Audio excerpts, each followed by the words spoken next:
On this podcast, Nigel Clarkson chats with Gareth John. The Sands Showbiz Podcast, we're chatting to Gareth John from the Story of Swing. Hello, Nigel. How are we doing? All right, thanks. How are you? All right? Yeah, I'm good, thanks. Yeah, not bad, not bad. As I said before we came on air, rushing around a bit this morning with little kids, but yeah, all good, all good. Looking forward to the show next week at London St Anne's. Yeah, so you're an award-winning vocalist and world-class trumpeter as well, aren't you, on the trumpet, which is great. Can you tell us a little bit more about the show, Gareth? Say somebody's never heard of the show or whatever, and they want to find out a little bit more about it. Can you explain it a little bit?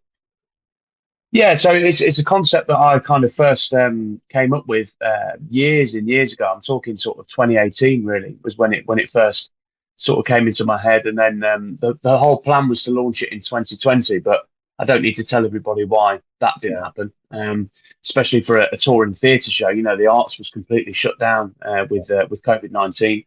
So I had to kind of bide my time, but I launched it eventually in 2022. And it's basically a journey through the different eras of swing music, through the songs of the big male vocalists at the time, and some of the female ones sometimes as well, actually, when we have guests. But from Bobby Darin, with Bobby Darin, you're talking Mac the Knife, Beyond the Sea, those type of songs, right through to modern day crooners like Michael Bublé and Harry Connick Jr. So it goes right through in a pretty much chronological order, with narration as well, which tells the story.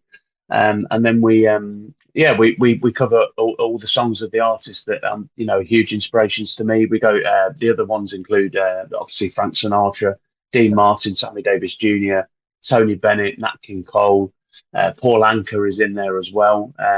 Not necessarily a huge swing big band name, but he did do an album called Rock Swings, which was kind of pop and rock songs of the day done in that style, and a big kind of inspiring album for me and Benjamin, the musical director. So we look at that, we go into that a little bit as well. So there's a few curveballs in there like that, but there is obviously all the big hits as well. From those artists. We've got a fantastic band, the SOS Big Band, usually tours as a 10-piece band, sometimes bigger. Great musical director in Benjamin Daly is a real multi-talented musician, a true multi-instrumentalist. He's one of those annoying people who plays quite a few things really, really well. It's not like me where I just get by on it. I've got my main things of trumpet and singing. I get by on the rest. He's actually really good on all the rest as well. Yeah. And then from time to time we have guests coming out as well. So yeah, that's in a nutshell. That's the show. Yeah, is Frankie Macca's part of the show? Is he actually part of the show, or is he? So he's guesting with us in Edinburgh. Right. So I'm talking with Frankie at the minute about doing some. So we've got a couple of other different show ideas in a similar vein. We are in discussions about that. I'm actually yet to meet him. Benjamin's met him a few times, but I'm yet to meet him. Well, I'll meet him in Edinburgh when we go up on the 7th of February. Yeah. So yeah, he's one of the aforementioned guests that comes in now. Yeah. Yeah, and the Vintage Girls, are they the same? Are they where you go? Are they only at one particular venue, or are they at all the venues? They tend to do they're doing the majority of the Scottish dates because they're Scottish themselves. They're fantastic to work with. Really, really enjoy. Really enjoy working with them. So me and Susan who runs it have a great kind of understanding. We're from a similar old school showbiz school, if you like. So they're really, really talented. Not only as a trio, but individual singers as well. You know, they what I really liked when they guested with us was that I did a duet with two of them, with one duet with one and one with another, and then the third member of their trio, she did a solo number as well. So they're really strong individual singers and strong collectively, which is quite rare in a singing group. You normally get either or, but they're really, really talented, top notch. Did you come up with the idea for the show in the first place? Then was it your idea, or how did it all come about? Yeah, it was. So I became a singer, if you like, in 2017. That was when I decided to become a singer. I've been a trumpet player since I was 9 or 10, and I've always kind of sang bits of backing vocals, and I've been a kind of frontman, if you like. I've always done the kind of crowd talking stuff in bands, pubs and things like that, and festivals, etc. And then it got to a point where I thought, could I actually do this myself? And then the challenge was finding the style of music that lends itself best to your voice. And for me, it was swing and big band music, which I'd grown up on anyway with my grandparents. So granddad was a musician. Grandma was a singer and actress, and they lived in our basement of our family house. We had a big old Victorian house, and Right. they lived in the basement. So the musical palette was upstairs. My dad was a huge reggae fanatic. My mum's my mum's still into all kinds of music, but really into a kind of reggae and ska, but also really on the soulful side of things and funk and all that kind of stuff. She educated me on that. Right. And then I go downstairs to see Grandma and Granddad, and they had two dogs and four cats down there, and we had four cats as well and two budgies. So it's like a Doctor Dolittle kind of atmosphere. And I go down and see Grandma and Granddad, and it would be Ella Fitzgerald. If it were Grandma at home, it would be Ella Fitzgerald, Sarah Vaughan, Billie Holiday, Sinatra. Wow, what a If mix. it were great, if it were Grandad, it would be more the Count Basie, Glenn Miller, Duke Ellington. Excuse me, all the kind of big band leaders of the day were what he really loved. So you've got a fantastic mix of music, different genres there, haven't you, really? From everything. You've practically named Yeah. everything, really, and taken Yeah. all that in. Yeah, absolutely, and that's really shaped my career as a musician. I've done a lot in the reggae and ska scene. Playing with Neville Staple from the Specials and various kind of Jamaican reggae and ska legends. When they've come over, I've often been in their backing band in the past. So I've done a lot of that kind of stuff, and then I had a funk and soul band for quite a long time, and then the natural progression really was to explore the big band side of things, and I've actually found that's where my true passion really lies as a performer and a singer. It's where I kind of feel most That's your niche, comfortable. is it? You found your niche. Yeah, I think so. Yeah, that's the phrase, Nigel. Yeah, found my niche. Yeah. Yeah, brilliant. So yeah, you're super happy. How did you come about coming to Lytham St Anne's for the start of the tour then? How did that one come about? Because you seem to be based in Scotland, all the tours there, all the venues there. And then I thought, why have you started in Lytham St Anne's? I know it's a great place to start, isn't it? But, it's great to see you come into Lytham St Anne's. Yeah, so we're I've got a bit of a connection with Lytham St Anne's and Lava Pavilion in particular through the South. So formerly Beautiful South, I play trumpet and sing with them. Right. That's kind of my main job, if you like, in terms of the number of gigs each year. It's about 40 to 50 gigs a year that we do. And one of those is usually, of those 40 a year, on a yearly basis, we normally, or maybe every 18 months, 2 years, we do go to Lava Pavilion. Yeah. So I've got a bit of a connection there anyway. And I remember mentioning it to Darren Bozzoni at Four Theatre, who we work with, and he, as usually, made it happen. And it works quite well geographically because we play Lytham St Anne's Lava Pavilion, and then we've got some accommodation that we always use in Cumbria. And it's on an old farm. We always stay there on the way up to Aberdeen because the 18th is Aberdeen, so it breaks up the journey. Yeah. So really looking forward to them as well. It's I'll be honest, it's been that first weekend, it's been the best seller. It's sold the most tickets. So, and I've got quite a few friends who come and see the South there. I've got quite a few friends coming, so I'm really looking forward to it. I think it'll be a great night. Yeah, I think it's the ideal venue for you, actually, isn't it? It's a good venue that the people who live in the area probably right up your stream of music there, and they're going to like that a lot, aren't they? Yeah, I think those sort of towns tend to be where we do really well. Those kind of towns where you're semi-retired kind of towns, a certain age group. But what I will say about swing music and big band music, I've been on a bit of a mission really with the story of swing when I first came up with it, is I want it to be accessible for pretty much all generations. Okay, we may not get teenagers and early 20s people coming to our shows now, but from there upwards, it's exciting, it's dynamic, and it's still happening now. Bublé's still releasing albums now. Gregory Porter, Jamie Cullum, Harry Connick, they're all still doing it now. Yeah. So we try and reflect that. We sort of pay a respectful nod to the past, but also try and keep the genre burning now. And it's a very timeless style of music. And one thing I'll say about it is you meet, but I can't think of anyone I've met who hates it. Yeah. Whereas with other genres, certain, and there are certain things I really don't. Yeah. Yeah, exactly. Yeah, and I feel like that. There's a lot of people who quite like it or even love it. Yeah. But there's also a lot of people who don't mind it. It's been a kind of soundtrack of all our lives, whatever generation, whether that's because of your parents or in my case, my grandparents introduced Yeah, me to it. So, yeah. um, Energy in it. so you know, Well, there's a lot of enjoyable energy. It's like an entertainment show, isn't it? Really.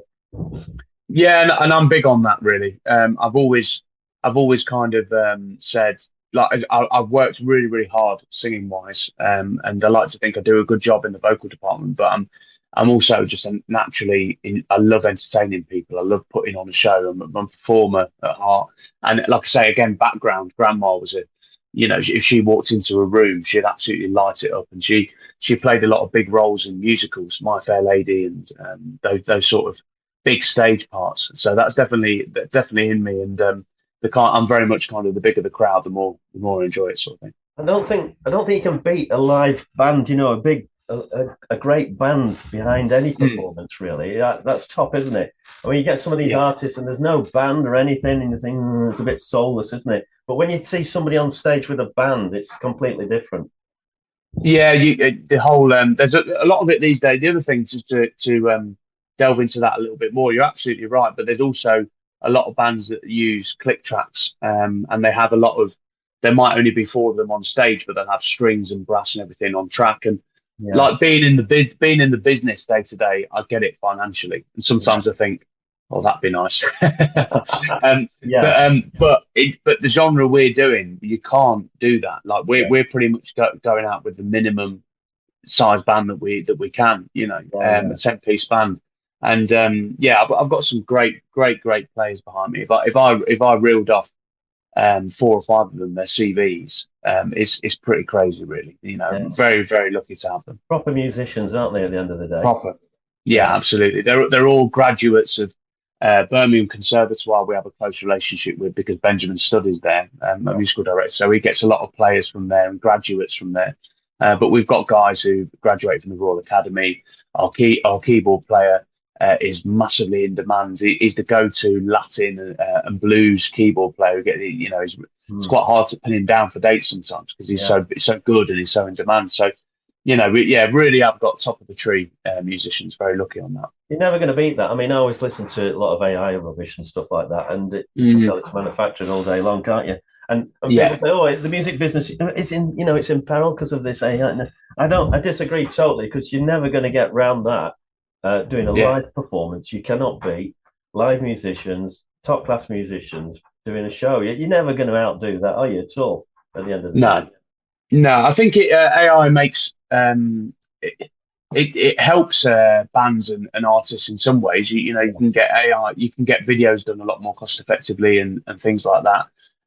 There's a way to use it, but I don't think, and it makes things like your streaming, which was already very tough. It makes that a lot tougher. yeah, One big thing for me for 2025 is becoming more of an artist again, not just being the host of a show, but getting back to my solo career as well, releasing my next studio albums coming out later in the yeah, year and things like that. But you're right, yeah, the whole live experience, and I think not to keep going back to it, but COVID-19 really did make everybody realize that, not just musicians like myself. Obviously, it was a real struggle mentally and yeah, financially not to be able to go out and work, but for the audience members as well. I think we all realized how vital the arts is, and live yeah. performance and entertainment, for our well-being and our happiness. Yeah, definitely. Don't you think that the it's changed a little bit now? So bands are feeling themselves more of an entertainment. You know, in the old days, they used to just turn out songs, didn't they? And it was more Yeah, important to get in the top 40 charts, wasn't it, at the end of the day? And then you'd made yeah. it, weren't you, really? And you're on top of the pops. But nowadays, it's more entertainment, isn't it? It's a bigger entertainment business, really, where you go on these gigs, you go on these festivals, and that's the cream, isn't it, really? Yeah, absolutely. Yeah, I always I do a bit of education work during the week, and I'm always working with the young people I work with. I'm always emphasising to them that you've got to be able to perform. Yeah, And some of my friends in the business who are sound engineers, they've worked with some of the recent crop. I won't name any names, but some of the recent crop of artists that are coming up and doing quite well. yeah, And just little things like sound engineers will say, well, it's a nightmare because with the mic, they're always singing right on the mic. They've got their mouth touching the mic, and that's a nightmare from a sound engineer's point of view. Yeah. They've got no mic technique. But why is that? Because they've done everything in their bedroom themselves. Yeah. They haven't got those hard yards of gigging. And honestly, Nigel, there's many things I haven't got, but that's one thing I have got is a lot of years of hard doing all sorts of gigs. Weekend after weekend after weekend. I think that's really important. And bands and artists these days, you do need to be able to put on a show. And everyone does that slightly differently, but you've got to entertain, and you've got to. Yeah. I always say, if people just wanted to hear the songs, it's so easy now. They just stick it on their phone. If they're going to part with their hard-earned money, then you've got to entertain them. Yeah, definitely. Yeah, I mean, I think people will pay for it as well, won't they? They'll go to see a show or a proper show with musicians. They're quite open to paying to go and see that, and they quite willingly want to do it. Yeah, no, absolutely. Yeah, it's I think they generally, especially like I said earlier, smaller towns like Lytham St Anne's, they see the value in that, and Lowther Pavilion seems, whenever I've been there, it seems like a really well supported venue. And I'll say it next Friday. I always say the same thing at the end of the show. Words to the effect of, and I know I'm preaching to the converted because the people are there, but I say keep supporting these venues because they're really, really important. And definitely. keep supporting the arts, because we've seen locally to I'm in Leicester, and locally to me, you've seen Birmingham has had all their arts education funding stripped, and in the current climate, and really tragic to see. We need to all work together to preserve it, really. Yeah, Lowther Pavilion actually getting a bit of investment there as well. I mean, they're expanding, aren't they? And they've put a few million in there to make it even better. And I think they recognise that it's got a lot of scope in this area. With the festival, you've got Lytham Festival, and then you've got Lowther Pavilion, which is taken really seriously. That helps, really. They both help together, I think. And so it's good news. Absolutely. I saw that on their website the other day. I was having a little read of that, actually. Just after counting the seats and seeing how many were sold, I saw the development news, and it's going to be, again, a really important thing, an education kind of hub, isn't it? An arts education hub in the new building. So, no, it's fantastic. Like I say, it's always been a really well supported venue, and it's kind of I've gone from playing with the South, which I still do, but playing with the South and doing many, many theatres, to now touring my own show. And it's quite funny. We were there. I think it was October last year. No, it might have been September last year. We were there with the South, right? And Gaz Birtle's the lead singer of that.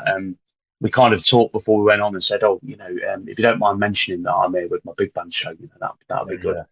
And then the way we did it was so funny because Gaz kind of said, I'm going to hand over to Gareth now. He's going to sing the next song. And did I see something about you playing here, Gareth? And I went, funny you mentioned it, Gav. And the audience were in hysterics. And I said to the audience, that wasn't rehearsed at all, ladies and gentlemen. We were trying to make it look really natural, and it just looked the complete opposite. I love that. So obviously, because you say it's selling quite well at Lytham St Anne's, what's the best way of people getting their tickets? Because they need to get the skates on, really, don't they? Do they go to your website? Yeah, if you go to storyerswing.com, all the ticket links are on there. So it'll be if you look at the list, if you click on tour dates, and then you'll see the list going down. 17th of January, at Lowther Pavilion. I can tell you there are less than 80 tickets left now for the show next Friday. So, and I'm doing quite a few things like this over the next couple of days as well. So the word's going to get out even more. So get on there, get your tickets. I always say, in terms of what you can expect from the show, you can expect to have a good laugh, be entertained. There's some somber, more serious moments in there as well, because some of the songs are really important to me. You can expect a fantastic band. I always say the band are worth the admission price alone. Forget me, the band are worth that alone. And you can expect to be dancing and singing along to songs that, like I say, have been the soundtrack of our lives. Yeah, great. And where else are you going as well as Lytham St Anne's? We'll give them a mention. The other venues. Yeah, so we've got a busy January, February, Nigel. We've got we're Lytham St Anne's on the 17th. 18th is Aberdeen Music Hall. Right. Then we're at the Webster Memorial Theatre in Arbroath on Sunday, the 19th of January. Then we're in Kilmarnock on the 24th. I'm really looking forward to that one. That's Ayrshire Athletics Arena. It's the Big Top. So they have a big circus type tent, and we're doing a show in there for them on the 24th. And then in February, we're at Edinburgh Assembly Rooms on the 7th of February. And then on the 8th of February, we're at the Whitehall Theatre in Dundee. Wow. So we've got 2 more Scotland. So there's a lot of Scotland-based stuff in January, February. It was all originally in one kind of block, where we were away for a week. But there was a couple of the venues had to close in January to get maintenance done and things like that. So the dates ended up getting spread about. And then we're into the year then, and we've got dates March, April, May, June. We usually have a summer break, and then we're back in September. So storyofswing.com, you can see all the dates. Excellent. We'll put all the links as well underneath the podcast to that, so everybody can find you all right, and on our socials as well. So I wish you all the best for the show. It's going to be exciting. It's going to be great to see it. And thanks, it's absolutely fabulous as well. You've done a great job. Oh, cheers! Appreciate that. And fair play to you running the podcast as well, because I've done that, and I know it's quite hard work. It's quite hard work, rewarding but hard work, isn't it? So fair play to you. I've seen you've got a lot of episodes, you know. Yeah. No, it's been a pleasure to talk to you, mate. No, thanks very much for having us. All the best, and keep in touch as well. Let us know what you're getting up to in the future as well, and we'll give a shout for you. And thanks again for spending the time. Nice one, mate. Thanks very much. Cheers. Thank you for joining us and sharing in the untold stories of the stars. In the world of showbiz, there's always another story waiting to be told. See you next time. Sands Showbiz Podcast.